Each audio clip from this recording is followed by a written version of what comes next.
Good morning student. আমরা আজকে যে বিষয়টা নিয়ে আলোচনা করব সেটা হচ্ছে আমাদের একক এবং দশকের সংখ্যা। অর্থাৎ একক সংখ্যা বলতে আমরা যেগুলোকে বুঝি সেটা হচ্ছে 1, 2, 3, 4, 5, 6, 7, 8, 9। অর্থাৎ 1 থেকে 9 অবধি এই সংখ্যাগুলিকে একক সংখ্যা বলা হয়। আবার আমরা যখন 10-এ আসবো, 1 আর 0, 10, 10 থেকে 99 পর্যন্ত সংখ্যাকে আমরা দশক সংখ্যা বলি। কারণ এখানে দুটি সংখ্যা, যেমন 10, 10 বলতে 0টা আমরা এককের ঘরে, 1টা আমরা দশকের ঘরে লিখি। এইভাবে আমাদের 10 থেকে 99 পর্যন্ত সংখ্যাকে আমরা দশক বলি।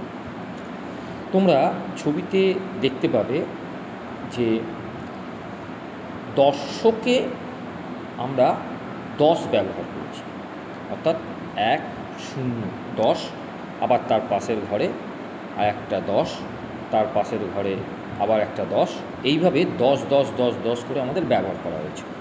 অর্থাৎ কেন এই 10 ব্যবহার করা হলো সেটা সম্বন্ধে আমরা জানি। 10কে আমরা স্থানীয় মানে যে অঙ্কগুলো আছে আমাদের বইতে, সেই স্থানীয় মানের অঙ্ক হিসাবে এখানে 10কে আমরা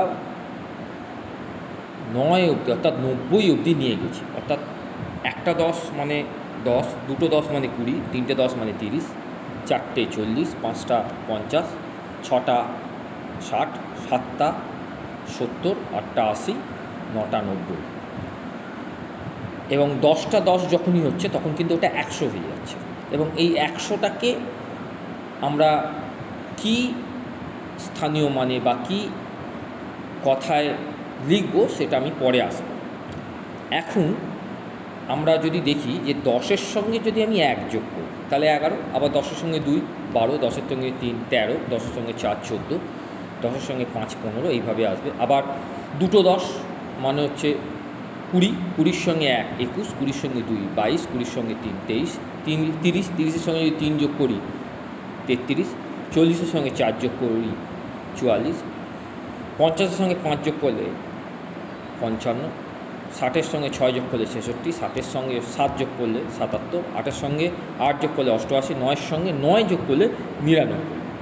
অর্থাৎ 99 সংখ্যার সঙ্গে যদি আবার আমি 1 যোগ করে দিই তাহলে কিন্তু এটা হয়ে যাবে 100। 100 মানে 0, 0, 1, অর্থাৎ একটা 0 এককের ঘরে, একটা 0 দশকের ঘরে, আর একটা হচ্ছে শতকের ঘরে।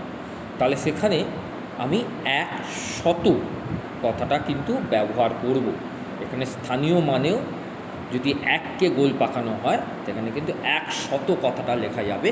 এবং যদি 0কে গোল পাকানো হয় দশকের ঘরে তাহলে 0 দশক, আবার যদি 0কে এককের ঘরে গোল পাকানো হয় তাহলে 0 একক। অর্থাৎ আমাকে আমার যে এককের ধারণাগুলো, একক, দশক, শতক অবধি যে তোমাদের যে ধারণাটা, সেইটা তোমাদেরকে এই ছবিগুলো সাহায্য করবে বুঝতে।